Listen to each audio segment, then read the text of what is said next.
Well, hello there, YouTube, and welcome to November 7th. It is Monday. We got peeps roaming around out there by the barn. I hear tractors running out there this morning, too. But 34 degrees. What is it now? Wow, it already made it to 40.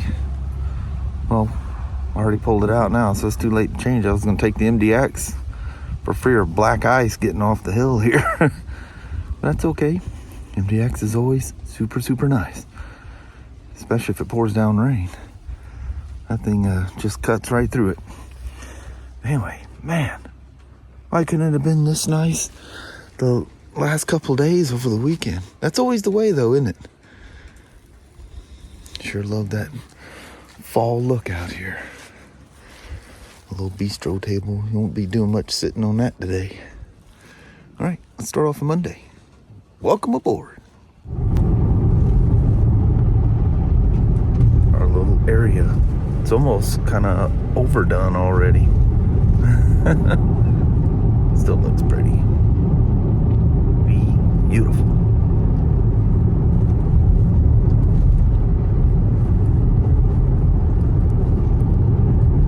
Little drive out in the country.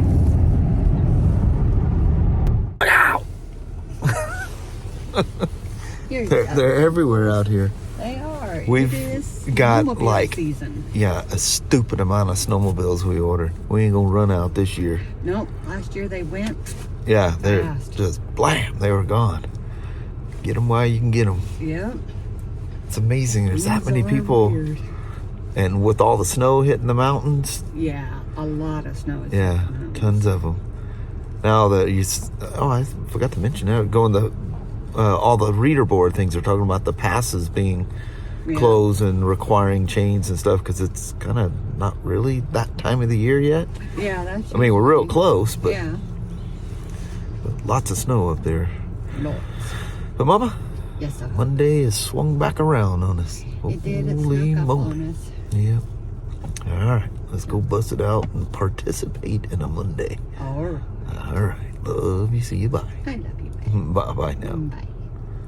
So, once you get the upper console or the fairing assembly off, she pretty much is kind of a bizarre look because it's doesn't have a regular RT frame, which obviously we know it doesn't.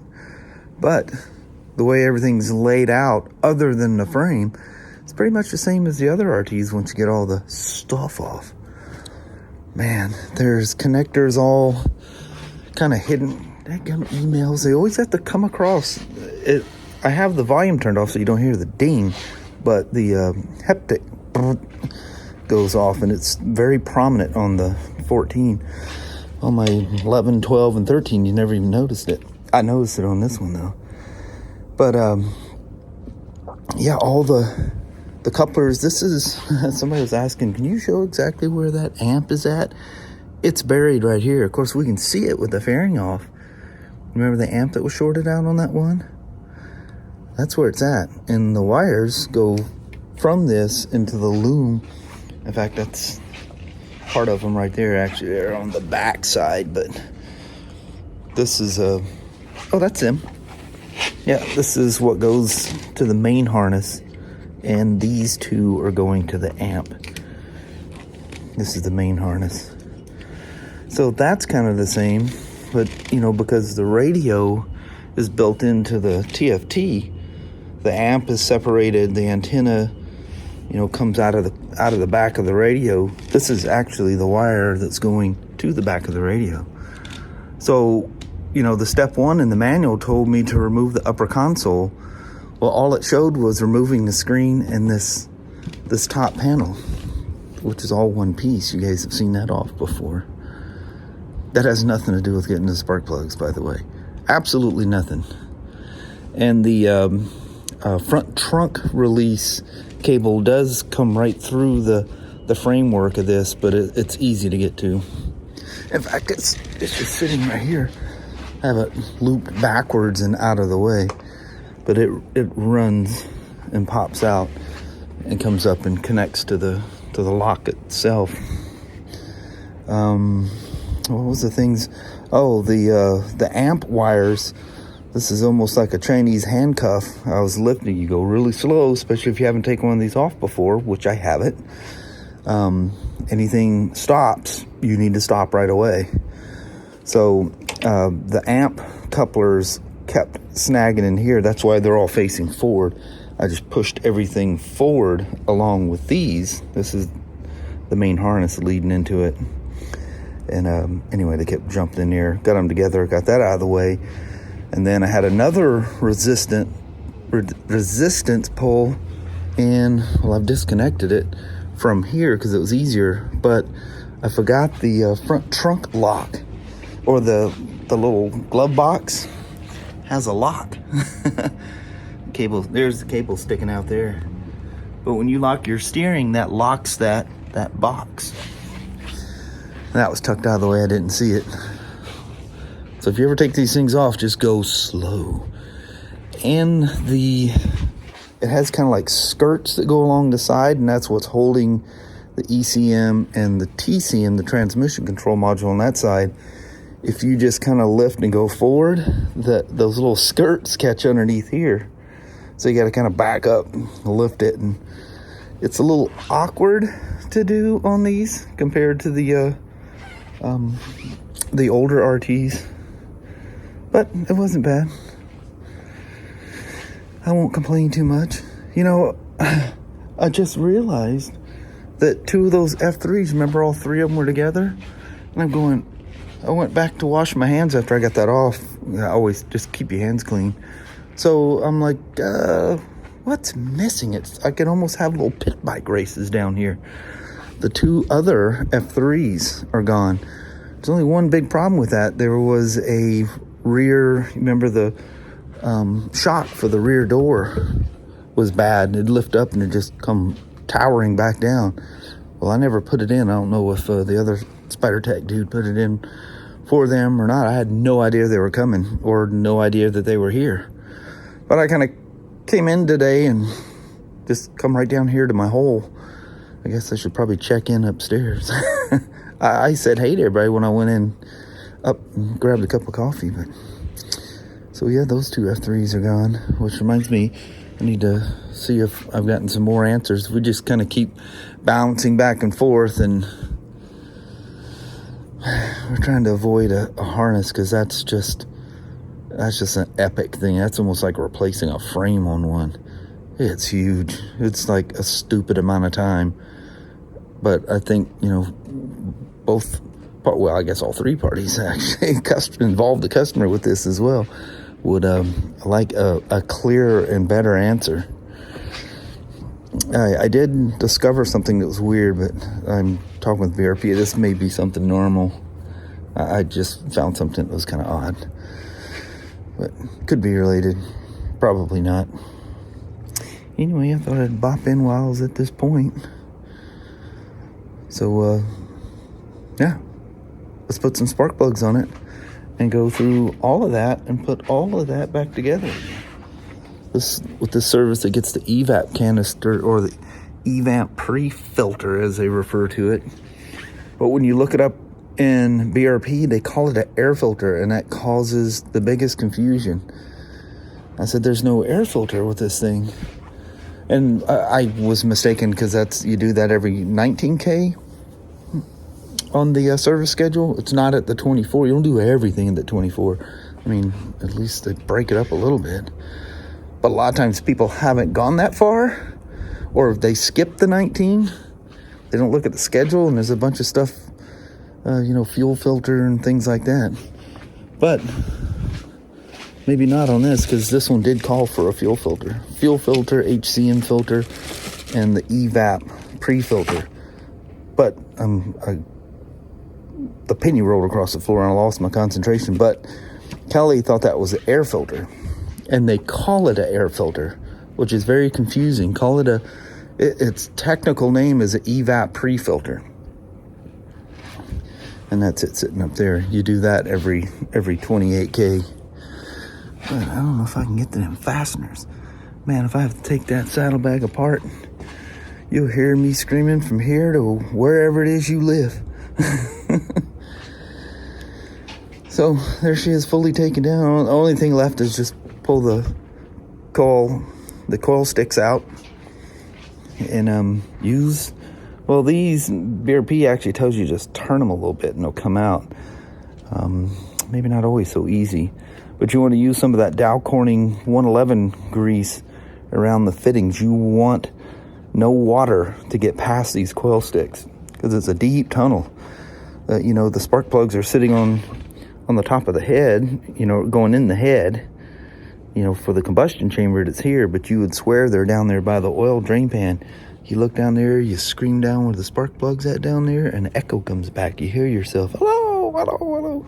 Oh, DPS. I was telling you guys how the DPS is so different. Look at the size of the motor on it now.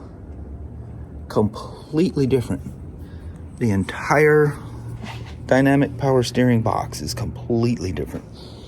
Remember, I got an old one from years ago sitting down here. But that one I did for that 2015 or 16 was literally the same as this old one. I thought by then they had changed them. But never had a DPS problem. That one's still, yeah, she's picked up and left. Yeah, look how, and these are way more powerful. And they do definitely work better. You've ridden any of the 2020 or newers. Whew, power steering works phenomenally well. What's kind of cool is when you first turn the key off, it's kind of like ATVs and stuff. There's like a boot down period, and while it's still booted in the background, you have crazy power steering. It's still functional, even though the bike shut off. Kind of cool. Anyway, basically, I just came in to show you guys what it looks like when she's all the way down. Because last time I was here, I was going, man, the instructions are, well, they're wrong. Well, they're right, and they're telling you to remove it because you have to get that upper console off because you have the two pieces to the airbox. This is what holds the air filter. So that's the main airbox, and this is, I think, sometimes referred to as a secondary airbox, but it's nothing but a baffle. It's, they tune these things in a way that you get that performance without a whole bunch of noise. But you'll notice on the 2020 and newer, there's no tube. If you have a 14 through 19, you have that tube that runs along the front of your nose. Your intake is actually in a little hole here. There's a tube that runs through and connects to that. So they eliminated that. That's a crazy amount of parts for a dadgum Spyder. Nuts, huh? But these things, as you do more and more and more of them, pulling them all the way down, it's like those side covers. That was like some weird holy grail of a nightmare to get off the first couple of times I took them off. And like everything else, you just learn where to tweak and twerk, and she's in your hand. And you know exactly what to do and when. And it's out. But the rest of this will be the same thing. Removing the fairing on this thing will end up being just like all the rest of them. Good Lord. I think I turned this into a Spyder RT Tech Talk thing. It wasn't my intention. Well, I had no clue what I was going to film today. I knew it would have something to do with this because it's going to capture me for the rest of the day and probably tomorrow as well. Oh, the park brake. How they had the little switches? I was showing you on the one has the little micro switches. No more. They're one solid piece. But where the old ones, there was two of those little micro switches. One was a brake light switch and the other one was a low pressure switch. Well, there's like way too many wires coming out of this thing. So, 2 wires would work this thing. This is the brake light switch, and it's also the pressure switch. And it's not like your little dirt bike or your dual sport or whatever you have that has one of these style brake light switches. You don't just get it to where it goes clicky clicky and everything's fine. You have to hook this thing up to buds. There's a procedure for setting that brake light switch. Remember, sometimes it was hitting too late, or you just, it would come on by itself because you had it too tight. We've all met with those rear brake switches. But there is only one brake on one of these, so that does it all. But anyway, that switch has two functions. low pressure, which means the pedal has traveled too far without proper brake pressure, and the other one just turns the light on. Some of these were a little buggy. This one's got a 20. Oh, I'm thinking of my old chalk one. Early 21's got a new switch. Now all the switches, whether it's a Riker or a new RT, they all use the same. I don't know if the new F3s use that switch or not. Probably. But there were some of them that were a little buggy. And it was something to do with they weren't weather sealed good enough. Or that's what they said. It's improved weather sealing. There's the ACS pump buried inside there. I think in 19 or something they started using that green line on that one. Interesting. I need to look around his airbag down there too. There's so much gravel on this thing. I need to make sure that thing is free of rocks, because the rocks will eventually wear, because it lays in a kind of a pan on the top of the swing arm. I think I've showed you guys that before, but it's a place that can collect some things. You just lift them up, just take all the pressure off of the deal, let all the air out of the bag, and it shrivels up, and you just blast air in there and get them out. Sometimes you get little tar rocks in there, you just pop them out of there. Some of them, when you air them up, it makes the bag open the best, but you just gotta see which way it works on whatever bike you're working on. Sometimes airing them up is best for cleaning, sometimes letting all the air out and letting them shrink. Sometimes they shrink and put pressure down on the swing arm, you can't get the rocks out. So anywho, fun times in the Spyder factory. Boy, that looks, man, if you've never seen your RT taken apart, that would look probably frightening. But the old ones used to take the front trunk off and all that other stuff. You don't need to do any of that. Actually, you didn't have to on those either. There was a trick for that as well. But it made it easier taking the fairing off when you could literally stand pretty much at the firewall. All right, sitting here talking to y'all. I need to get some work done. Well, hello there, YouTube. Man, it's 37 about 10 minutes ago, so it's probably less than that now. It's cold. It's hecka cold. Man, that full moon is something else. It's so pretty. And tomorrow, for us here in the Pacific Northwest, and probably a good portion of the country, but here in the Pacific Northwest, it'll be a total lunar eclipse at some point tomorrow. Yeah, that'd be cool. And see what the time is. I was watching a Portland news station. I was getting coffee, and it says there's a good chance, well, this is for Portland, good chance it could be clear skies and we could see it. Oh, that'd be nice. We always miss the eclipses because it's always cloudy. Yeah. You can tell it's full moon because, even there's clouds up there, there's a glow to them, and then it just goes dark. The darkness goes away and it comes back, but you don't see nothing. But we might be able to see one tomorrow. Cross your fingers. Yep, won't be another one until 2025. But Mama? Yes, a hub.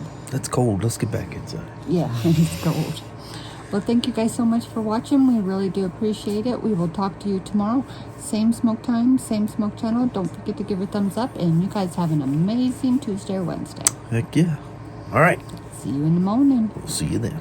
Thanks for watching now. Yes. Bye-bye.